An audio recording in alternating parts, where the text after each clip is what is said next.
Hello everyone. Welcome to Tapovanam Chapter 11.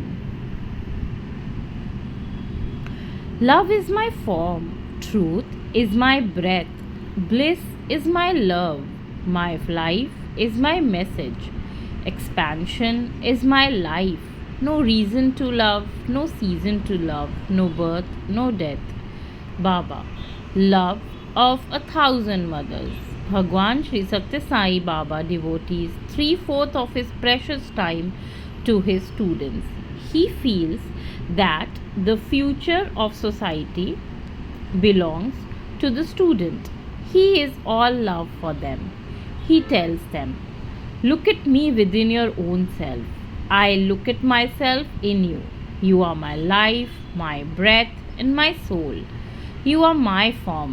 When I love you, I love my own self. When you love yourselves, you are loving only me." Agony moves Bhagwan.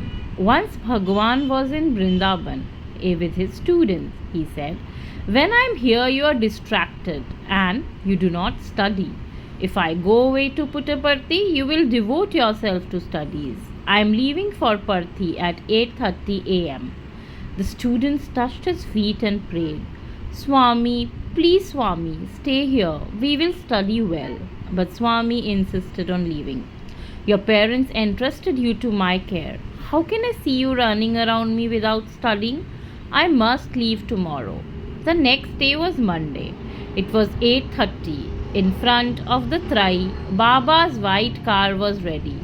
The distressed students were also there with agony on their faces.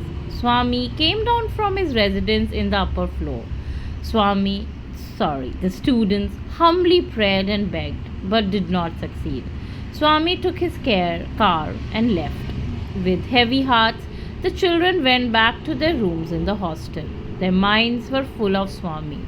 What they read could not enter their minds. The absence of Swami rendered the entire environment colorless, lifeless, listless, dark, and silent. Every student quietly kept to his own room.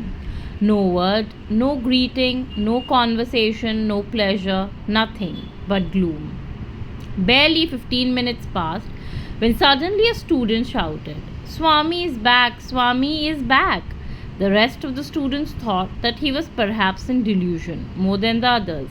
He must have imagined a car arriving, but a few curious fellows peeped out of their windows.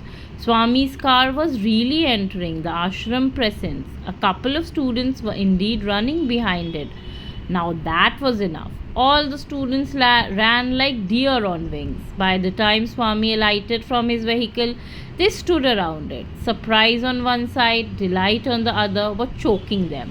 As Swami entered and went up the staircase, students were mutely standing below, staring at each other. What has happened? Why has Swami returned? Nobody knew.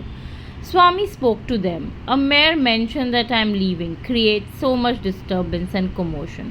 Everything gets upset. In the midst of the chaos, I forgot to take the keys, so I came back to take them." What is this? Can Swami forget keys? The hearts of the children were filled with emotion and immeasurable happiness. Not a single eye remained dry. Silence ruled everywhere. But then they feared that Swami might get hold of his keys after all and go away. One student hesitatingly asked, "Swami, shall we put things back in the car?" Pretending to show anger, which everybody could see was not there, Swami said, "No, I will leave in the evening." But the students, clever as they were, did not fail to see the bubbling smile behind Swami's show of anger. They all cried with one voice, "Swami, please stay, Swami." Swami turned to them and said, "Look, you sincere, transparent distress has dragged me back. If you want me to stay, focus on your studies. Then I assure you I will stay here. Get busy now with your studies." Spirituality connotes agonizing for God, intense yearning for God, and undergoing suffering and distress in quest of God. These are the essential features of spirituality. Once Swami paid a visit to Dharmakshetra in Mumbai. Teachers and students of Bala Vikas there made excellent arrangements to welcome him. Students sat in orderly rows, each of them holding a rose to be offered to Swami. Their faces were glowing in happy anticipation. There was a small child among them. He was too young to be admitted to the Bala Vikas organization. He was nevertheless attending classes along with other members. He also had learned several shlokas by heart. As he was too young to be seated in the front row, teacher made him sit in a rear row. He was also not given a rose to hold. The little one's pain at being discriminated showed in his morose face. As he was keen to present a flower to Swami, he requested some of them for a rose, but received none. Swami arrived on the dot. He walked along the rows of boys who were holding up flowers to him. He gently touched each flower offered to him and blessed every student. The little child was watching and each gesture of Swami as he slowly made his way along. Quietly, he slipped himself into the front row. Swami was now nearing him. Just at that moment, the child chanced to see in front of him a tiny flower of grass. He snatched it up and held it in his hand. When Swami arrived right in front of him, he raised his little hands and made his loving but uncommon offering to Bhagavan. Swami smiled sweetly, accepting the simple offering from the child and pressed his tender fingers. In appreciation of the little one's gesture, Swami patted him and also spoke a few words of love to him. While Swami merely touched the fine roses offering by the others, he carried in his hand the humble grass flower the little child so lovingly offered. The meetings that followed lasted 3 hours. After they ended, Swami came out and blessed the people there. But the little grass flower of love was still in Bhagwan's hand, as fresh as it was 3 hours back. Bhagwan Sri Sathya Sai notices the yearning and distress lying deep in the heart of a devotee and responds to it. Shed a tear for me. This happened in 1976. Swami was in Vrindavan. Several engineers were moving all over the place holding some construction plans in their hand. Sri Sathya Sai came out to give darshan to the assembled gatherings. To the students crowded around him, he said, "My dear boys, I am having a new hostel construction for you. It will be very roomy and comfortable. It will come up a little distance away at the back of a college building." Speaking for all of them, one of the boys said, "Swami, we are quite comfortable here, quite satisfied and happy. We do not want a new hostel, Swami. This Vrindavan is our home." Swami explained, "My dear boys, if you consider Vrindavan as your home, that's well and good. And I am happy that you are adjusting to it and feeling satisfied. At the same time, I am unable to bear the sight of you little boys crammed for space. It is my duty to ensure that you comfort. Foundation stone for the new hostel building will be laid on coming Thursday." Having said to this, he moved ahead towards the open space beyond the portico to bless those waiting for his darshan. The foundation stone laying ceremony was to take place hardly 48 hours later. Engineers were very busy, but the students remained dissatisfied. They did not know what to do. When Baba visited the hostel the next day, a boy placed a letter in Baba's hand. He read it through and lovingly smiled at the little fellow. Then he sat on his throne and sent for the warden. When he presented himself, Swami gave the letter to him and asked it to be read aloud. It read as follows: "Dearest Sai Mother, our humblest salutations to your lotus feet. Are you displeased with us? Are we disturbing the silence that is most dear to you? Are we violating the code of discipline and behaving without restraint? It must be. Otherwise, why would you try to send us away from the beautiful presence of Vrindavan? Why do you insist that a new hostel for us should be built at a far off location? Vrindavan is a gracious place. It has brought your sweet and protective hand and care very close to us. Even gods would desire to enjoy such love. With heartfelt love and affection, your child. P.S. If you are determined at any rate to build the new hostel far away from Vrindavan, kindly also build a new residence for you to stay close to us." As the warden finished reading, there was not a single boy without tears. They cried, "Swami, please accept our request." Bhagwan's heart melted at the sight. He immediately sent for the chief engineer and conveyed the student's wish. He demurred. These plans have all been drawn with extreme care and not much time is left for laying the foundation stone too. But the boys told him with one voice that only Vrindavan should be their home. Seeing the mood of the boys, Swami indicated to the chief engineer to have the plans withdrawn.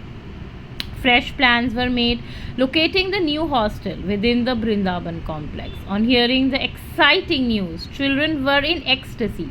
On the appointed day, when Bhagwan Sri Sathya Sai was about to light the lamp of Aarti, a boy said, Swami, you're doing so much for our sake, but we have done nothing for you. Swami replied, Happy tears are trickling down your tender cheeks. That is all I want. Shed a tear for me. What I desire most is only your happiness. That noble structure, which stands now in Brindaban complex, is a sweet monument enduring for all time to Baba's immense love for the children. In 1976, a number of deer from the adjoining forest of Mudumalai strayed into Brindaban. A nice place opposite to the Trai was provided for them. Swami fed them with apples and looked after them with love. One day, as Swami emerged out of the Trai to give darshan, students ran to him. At the same moment, in the garden opposite, deer too wanted to come close to Swami and move up to him. Baba drew the attention of a devotee standing by to the enchanting scene comprised of the loving children and the equally loving deer. He said, These are two-legged deer and those are four-legged deer. Both are dear to me. Flew driven away.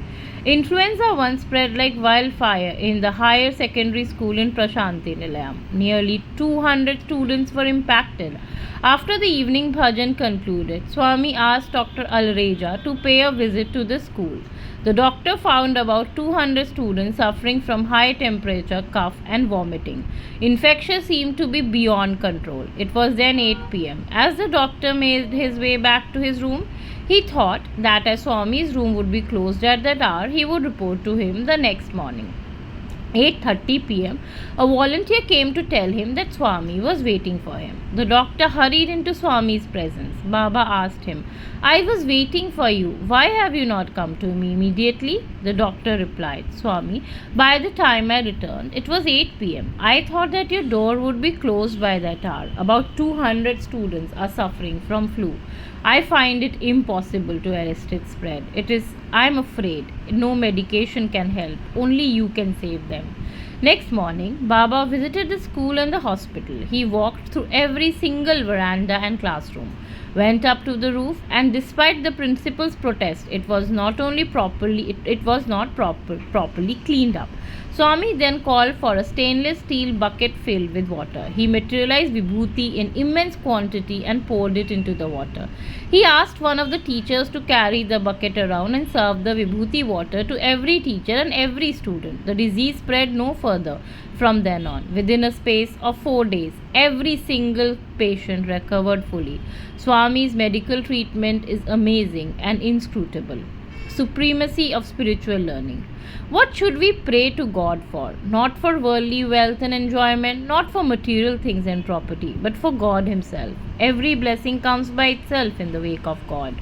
The learning that makes man yearn for God is known as spiritual learning. Swami once described how Yashoda went after her prankster child Krishna. Yashoda held a lump of butter in one hand. While she showed it to Krishna with the view to enticing him, she kept the other one hand behind her back holding a stick. When the little child drew near for butter, she would grasp in and deal a couple of strokes with the stick. That was her way of putting her errant child straight.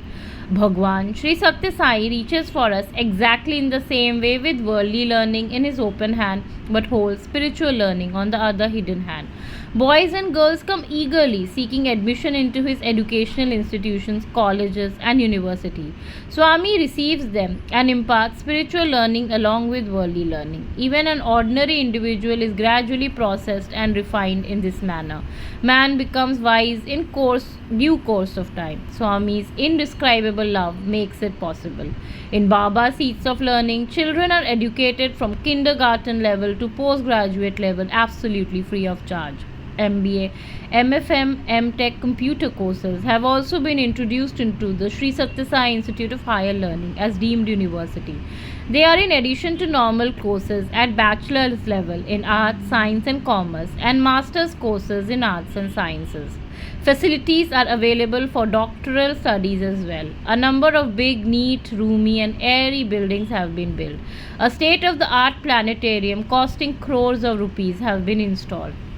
In November 2001, a new music college was also opened on the university campus. These are all tokens of Baba's boundless love for children.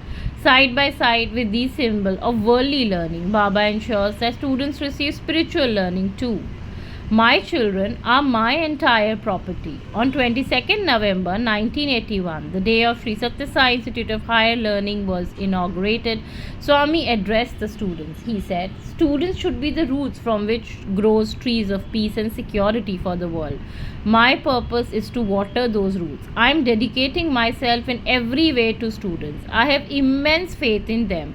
You ask anyone what property Sai Baba holds his name, you will be told, oh, he has so many buildings, so many lands, and so on. All those possessions amount to nothing. My sole property is nothing but my children. There are many who are unable to understand this simple truth. Such unfortunate persons who cannot imagine even a single mother's love can never gauge the love of 1,000 mothers. The most sublime quality of Sri Sathya Sai is limitless patience. He says, countless persons criticize me. There are many who call me by all sort of names. All kinds of vile things are written about me in newspapers. Thousands of pamphlets are published against me. I have only one answer to all of them: my smile. These are all but vicious reactions to what is indisputably good. Stones are hurled only at fruit-bearing trees. Some people are envious and intolerant by nature. As more and more Sathya Sai organizations blossom, their jealousy too grows by leaps and bounds. They fabricate more false stories, accusations, and gossips. Even children are dragged into this malicious activity. Paramatma Swarupa, O embodiments of supreme divinity, what to say of these small-minded persons? Even if the whole world unite against me, no harm comes to me. My heart is always pure. I have no selfish needs. I have nothing of my own. This is my truth. Only criminals are beset with fear. Why should a lion doing no wrong be afraid? Whatever I do is for the welfare of the world, Jagat Kalyan, not for myself. I am aware of this irresistible truth, hence I am ever in bliss, the unbroken bliss. Frolicsome God. In 1983, students of Sathya Sai College arranged a science exhibition in the Kalyana Mandapam wedding hall in Vrindavan. Shri Govind Narayan, then governor of Karnataka, was visiting Vrindavan for Swami's darshan. Baba brought him along to see the exhibition. On show were several novels, scientific devices, and artifacts made by students. One of the items was a piece of alarm equipment. A ray of light proceeded from one end of the other, and if a hand is placed in between, an alarm rings. As Swami went round and reached that equipment, the students who had devised it told him, Swami, please put your hand here and the alarm rings. Swami did so, but there was no sound. The students got perplexed.